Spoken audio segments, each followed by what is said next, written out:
नमस्कार साथियों, मैं महेश वर्मा आप सभी का स्वागत करता हूं हमारे YouTube चैनल विमल टॉक पर।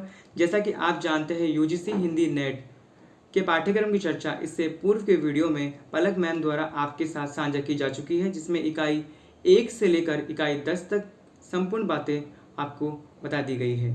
आज की हमारी क्लास इकाई 7 हिंदी कहानी के ऊपर है। इसमें हम जानेंगे कि किस प्रकार से हिंदी कहानी का अध्ययन करें और साथ ही साथ हमारी रणनीति क्या रहे ताकि आगामी परीक्षा में हम किसी प्रकार की भी गलती ना कर सके। तो सबसे पहले हमें ये बात जानना अत्यंत आवश्यक है कि हिंदी कहानी को हमें एक सामान्य रूप से नहीं लेना है, अपितु कहानी को विद्यार्थी के मन में यही रहता है कि कहानी तो है, सामान्य रूप से एक बार पढ़ा तो हमें कहानी याद रहेगी, परंतु अब जिस प्रकार से आगामी परीक्षाओं में प्रश्न पूछे जा रहे हैं तो वो कोई सामान्य रूप से नहीं पूछा रहे, अपितु प्रश्नों की कसौटी अब अत्यंत सूक्ष्म रूप से और गहनता रूप से हो गई है। उनके जो प्रश्न पूछने का तरीका है वो सामान्य ना होकर एक जटिल रूप से हमारे सामने आता है। तो हम ये सोचते हैं कि हमने जो कहानी पढ़ी थी उसमें से किस प्रकार से घुमा के प्रश्न पूछ लिए और हम चिंतित हो जाते हैं, और जो प्रश्न हमें आते हैं वो आते हुए भी हम गलत कर देते हैं, जिस कारण कई विद्यार्थी अपने नेट और कई विद्यार्थी अपने जीआरएफ की सफलता से वंचित हो जाते हैं। तो हमें ये रणनीति को अपनाना होगा। आज की क्लास आपके लिए अत्यंत आवश्यक रहेगी कि आप पढ़ने से ज़्यादा अपनी रणनीति पर ध्यान रखें कि किस प्रकार से हमारी रणनीति रहेगी। तो हमारे यूजीसी हिंदी नेट के पाठ्यक्रम में कुल 21 कहानियाँ इकाई 7 में लगी हुई है। तो मैंने आपकी सुविधा को ध्यान में रखते हुए उन कुल 21 कहानियों को उनके प्रकाशन वर्ष के साथ साथ उनके पत्रिका और उनके कहानीकार को एक साथ में रखकर, ताकि आपको सुविधा रहे याद करने में और परीक्षा की दृष्टि से आप किसी भी बात को नहीं भूलें, इसलिए मैंने उनको एक पेपर में और एक चार्ट में उतारने का प्रयास किया है। आशा करता हूं कि आप भी इस क्लास में अपने साथ नोटबुक और पेन लेकर साथ में बैठे होंगे, ताकि जो मैं बात आपको बता रहा हूं उनको आप तुरंत लिखते जाओ, क्योंकि किसी भी बात को सुनना अच्छी बात है, परंतु सुनकर उस बात को लिखना वो और भी अच्छी बात है। सुना हुआ हमें ज़्यादा अधिक दिन तक याद नहीं रहता है, परंतु जो हम लिख लेते हैं वह हमें बाद में हमारे काम आता है, और उसका निरंतर अभ्यास करने से वो चीज़ें हमारे लिए अत्यंत कंटेस्ट हो जाती है, ताकि आगामी परीक्षाओं में हमें अत्यंत सुविधा मिलती है। तो कहानी पढ़ने से ज़्यादा हमें एक रणनीति बनाना अत्यंत आवश्यक आना चाहिए, जो कि विद्यार्थियों में इस चीज़ की कमी होती है, जिस कारण परीक्षा में उनको आते हुए प्रश्न भी ऐसे लगते हैं कि हमें नहीं आता। तो सबसे पहले हम जानेंगे कि कुल 21 कहानियों को किस प्रकार से हम अपने पेज पर उतार लें। तो सबसे पहले हमारी कहानी है एक टोकरी भर मिट्टी, जिसका प्रकाशन वर्ष है 1901। इसके कहानीकार है माधवराव सरपे और ये सर्वप्रथम छत्तीसगढ़ पत्रिका में प्रकाशित हुई। दूसरी हमारी कहानी है चंद्रदेव से मेरी बातें। इसका प्रकाशन 1904 में हुआ और इसकी कहानीकार है राजेंद्र बाला घोष उर्फ बंग महिला, कहीं कहीं इनका नाम बंग महिला भी मिलता है, और इसका प्रकाशन सरस्वती पत्रिका में हुआ। तीसरी हमारी कहानी है दुलाई वाली। इसका प्रकाशन 1907 में हुआ और इसके भी कहानीकार राजेंद्र बाला घोष है उर्फ बंग महिला, और इसका भी प्रथम सरस्वती पत्रिका में प्रकाशन हुआ। चौथी हमारी कहानी है दुनिया का सबसे अनमोल रत्न। इसके कहानीकार प्रेमचंद है और इसका प्रकाशन कहीं कहीं 1907 तो कहीं कहीं 1908 मिलता है। तो हमें भ्रमित नहीं होना, हमें दोनों ही याद रखना है, और ये जमाना नामक पत्रिका में प्रकाशित हुई। पांचवी हमारी कहानी है कानों में कंगना। इसके कहानीकार राजा राधिका रमन प्रसाद सिंह है और इसका प्रकाशन 1913 में हुआ और ये इंदु नामक पत्रिका में प्रकाशित हुई। छठी हमारी कहानी उसने कहा था, चंद्रधर शर्मा गुलेरी की अत्यंत प्रसिद्ध कहानी है। इसका प्रकाशन 1915 में हुआ और ये भी सरस्वती नामक पत्रिका में प्रकाशित हुई। सातवीं हमारी कहानी आकाश द्वीप है।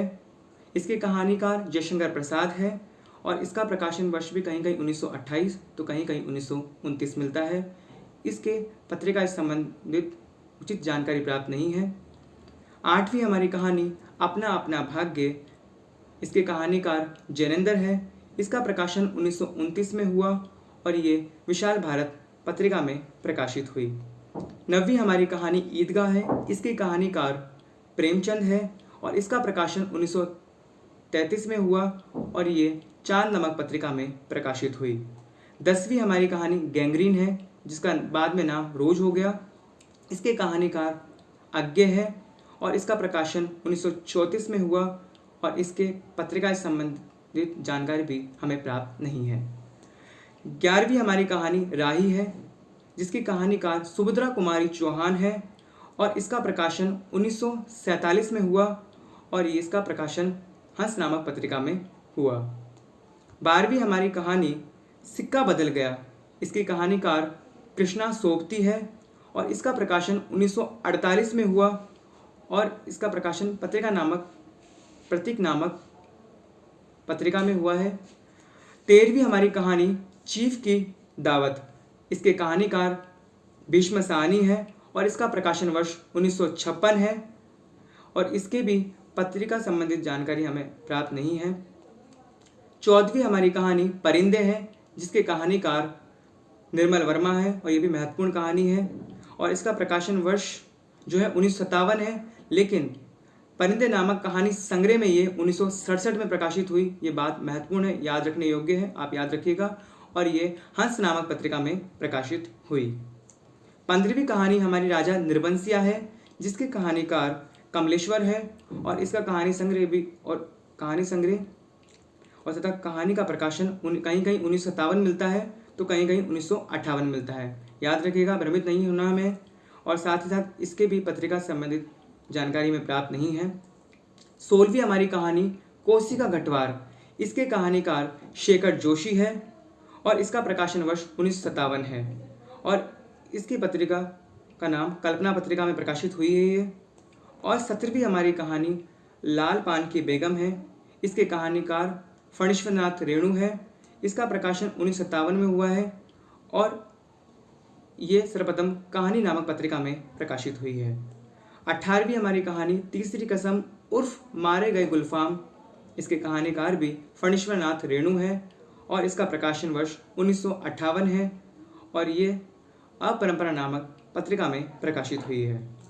19वीं हमारी कहानी पिता है और इसके कहानीकार ज्ञान रंजन है और इसका प्रकाशन 1965 है और इसके भी पत्रिका के संबंध में उचित जानकारी में प्राप्त नहीं है। और 20वीं हमारी कहानी इंस्पेक्टर मातादीन चांद पर, इसके कहानीकार हरिशंकर परसाई है, जो कि एक प्रसिद्ध व्यंग्यकार है और ये कहानी भी मुख्य रूप से व्यंग्य पर आधारित है, तो एक अत्यंत महत्वपूर्ण कहानी है और इसका प्रकाशन 1970 में हुआ।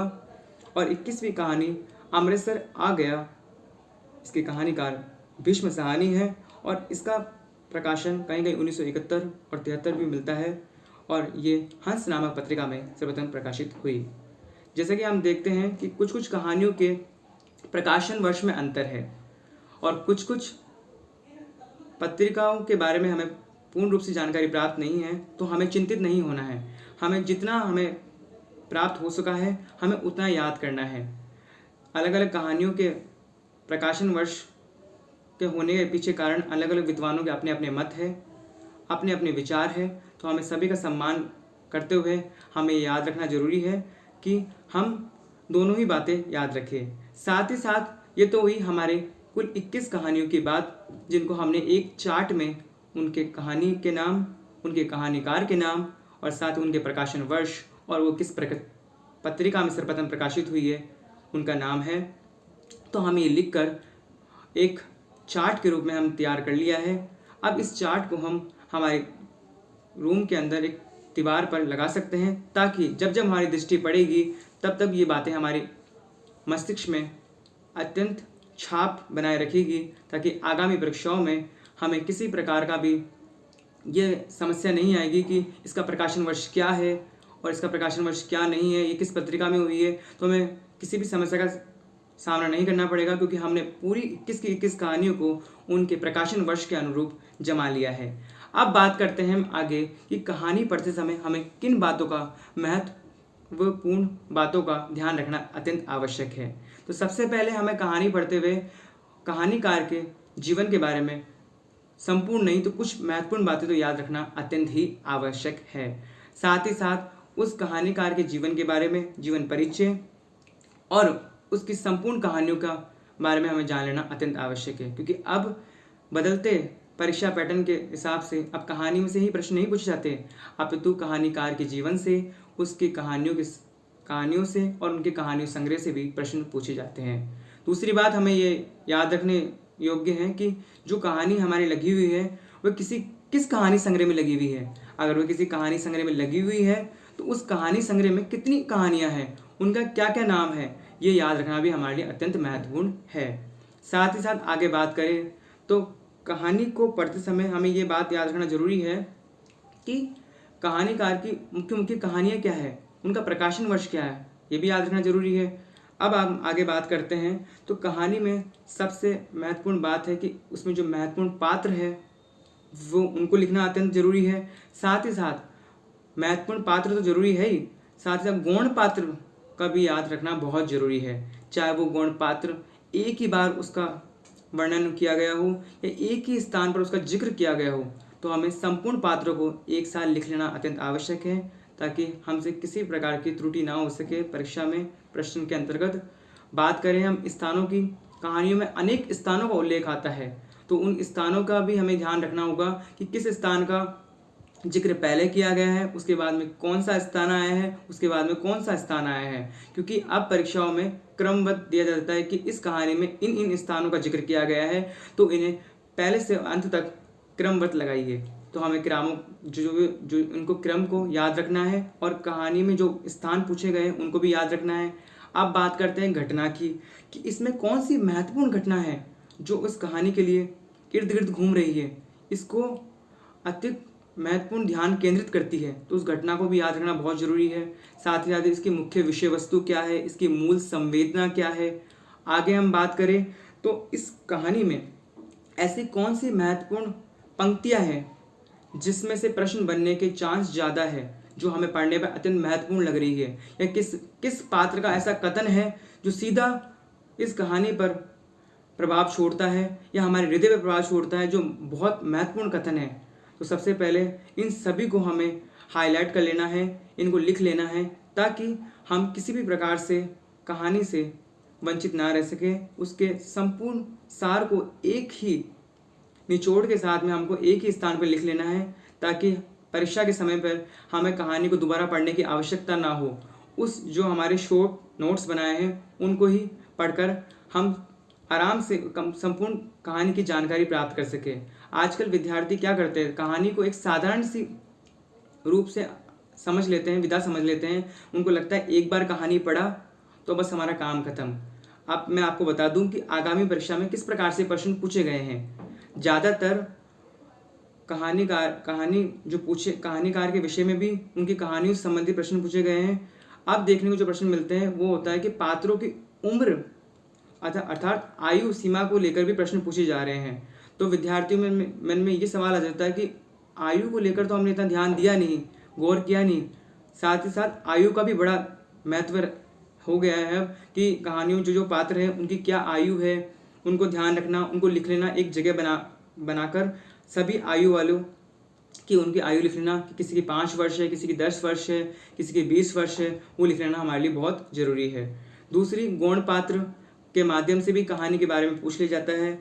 या फिर तीसरी बात कि कहानियों में से कुछ पंक्तियाँ दे देंगे कि इनको कहानी के क्रम के अनुसार इन पंक्तियों को जमाइए, तो हमें उन पंक्तियों को भी जमाना पड़ता है उनके कहानी में जिस प्रकार से आई है। तो ये बात ध्यान रखना है। हमें उस कहानी में जितना अंतराल आया है, कहीं कहीं कहानी में पढ़ते हैं तो उसमें आता है कि 2 वर्ष बाद ये हुआ, या 5 वर्ष बाद ये हुआ, या 20 वर्ष बाद ये हुआ, तो हमें उस अंतराल को भी जानना अत्यंत महत्वपूर्ण है। तो कहानी को पढ़ते समय ये महत्वपूर्ण बातें हमारे लिए बहुत ज़रूरी है। और महत्वपूर्ण कथन कि इस पात्र द्वारा ये कथन कहे गए हैं, तो ये बातें हमें एक जगह लिख लेना चाहिए, ताकि हमें परीक्षा के समय में किसी प्रकार की भी समस्या का सामना ना करना पड़े। मैं उम्मीद करता हूँ कि आप सभी ने इन बातों को गौर से सुना होगा और अब कहानी को पढ़ने का आपका नज़रिया एक अलग नज़रिया होगा। अब तक आप कहानी को पढ़ते आए हैं, एक सामान्य रूप से पढ़े होंगे, परंतु अब जब कहानी को आप पढ़ेंगे तो एक सफल रणनीति के साथ पढ़ेंगे, एक कागज पेन को साथ लेके पढ़ेंगे कि हमें जिस प्रकार कहानी पढ़नी है कि अब हमने कहानी पढ़ ली तो हमें दोबारा कहानी पढ़ने की आवश्यकता ही ना पड़े। हम इस प्रकार से एक नोट्स बना ले कि उस नोट्स को पढ़ने मात्र से ही हमारे सामने उस पूरी कहानी का चित्र सामने आ जाए। ताकि आगामी परीक्षा में हम एक भी प्रश्न की गलती ना कर सके। और कम से कम कहानी जैसे विधा में जो हमारे साथ 21 कहानियाँ हैं, इसमें से हमारे एक भी प्रश्न गलत ना हो। इसी आशा से मैं आप सभी को शुभकामनाएं देता हूँ कि आपके लिए 21 कहानियों को मैं निरंतर अलग अलग क्लास में पढ़ाऊँगा, और आशा ये भी रखता हूँ कि आप कहानी को स्वयं अपने स्तर पर पढ़ के आएंगे। उसके बाद अपने आप को देखेंगे कि हमने क्या जो सर बता रहे हैं बातें उस हिसाब से कहानी पढ़ी है। उन मापदंडों को साथ में रखकर, उन निश्चित मापदंडों के आधार पर कहानी को पढ़ा है, क्या सिर्फ एक रटन विद्या के माध्यम से ही कहानी पढ़ लिया ताकि हम अपने प्रश्नों के उत्तर दे सके। अब रटना हमारे लिए जरूरी नहीं है, अपितु एक पूर्ण रणनीति के साथ कहानी को पढ़ना आवश्यक है। जब तक हम एक सफल रणनीति के साथ कहानी को नहीं पढ़ेंगे तब तक हम प्रश्नों के उत्तर उचित रूप से नहीं दे पाएंगे, क्योंकि परीक्षाओं में पूछने का प्रश्नों का जो माध्यम है वो अब सरल ना होकर अत्यंत जटिल हो गया है। तो हमारे लिए आवश्यक है कि हम कहानी को एक निश्चित पैमाना बांधकर उस निश्चित तरीके से इस कहानी को एक क्रमबद्ध तरीके से पढ़ें, ताकि हम परीक्षाओं में सफल रूप से अपने प्रश्नों का उत्तर दे सके।